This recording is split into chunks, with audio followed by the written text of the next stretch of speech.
Trump is apparently getting his Christmas wish, a sweeping tax overhaul for America. The holdouts to this historic tax plan have now fallen in line. Our KCAL 9 political reporter Dave Bryan is here with a look at the final version and what this means to all of us, Dave. Yeah, and there are some changes, and it looks like the vote on this will start actually next Tuesday, so they're not wasting any time. This is the final GOP health care bill, which the House is expected to vote on, as I said, next Tuesday. It revives some tax deductions that were cut out of the earlier bills, like the deduction for interest on student loans and the deduction for high out-of-pocket medical costs.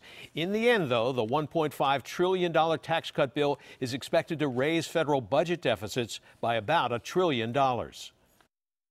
We have delivered for the American people. After months of haggling and negotiating, GOP leadership in the House and Senate have agreed on the final version of the Republican tax bill, which was released Friday evening. That final version maintains 7 personal tax brackets, although CBS News reports the rates will drop for almost everyone. A family making $75,000 a year, for example, would see its marginal rate drop from 15% to 12%. But most significant in the new final version of the bill is deductions, which had been nearly eliminated in earlier versions, but now at least a few of them are back, including the deduction for extensive medical expenses, the student loan interest deduction, the teacher spending on supplies deduction, and the tax-free graduate school tuition waiver.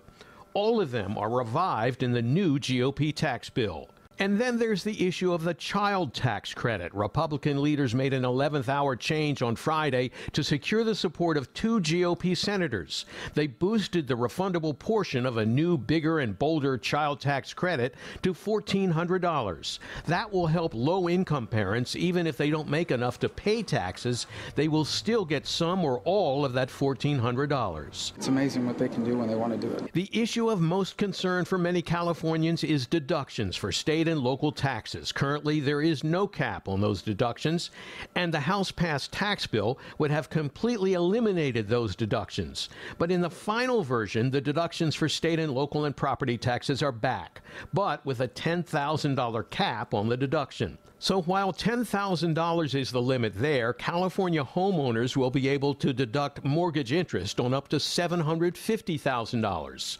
And those with existing mortgages would be grandfathered in, so nothing would change for them. If you don't want to itemize and would rather take the standard deduction instead, it would nearly be doubled by the GOP tax bill, up to $12,000 for individuals and $24,000 for couples. I do predict both the House and Senate will approve this tax reform bill. But the biggest tax cuts in the bill would permanently slash the corporate tax rate from 35% to 21%, while most of the personal tax cuts will expire in 2025.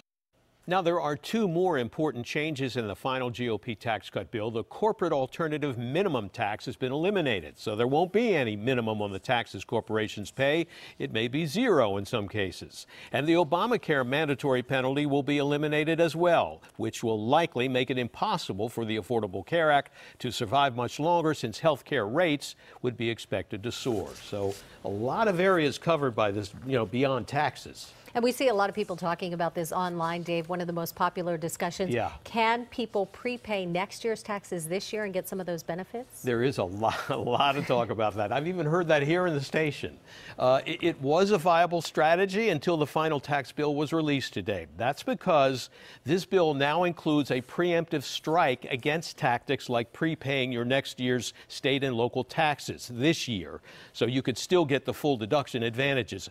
And believe me, here in California, that approach was being discussed by a lot of folks, because by doing that, you would have been able to get the full benefit, that is to say, the full deduction for next year's state and local taxes. But the bill now includes a clause that specifically bans taxpayers from prepaying next year's state and local taxes in order to deduct them from their 2018 taxes. Lena, back to you.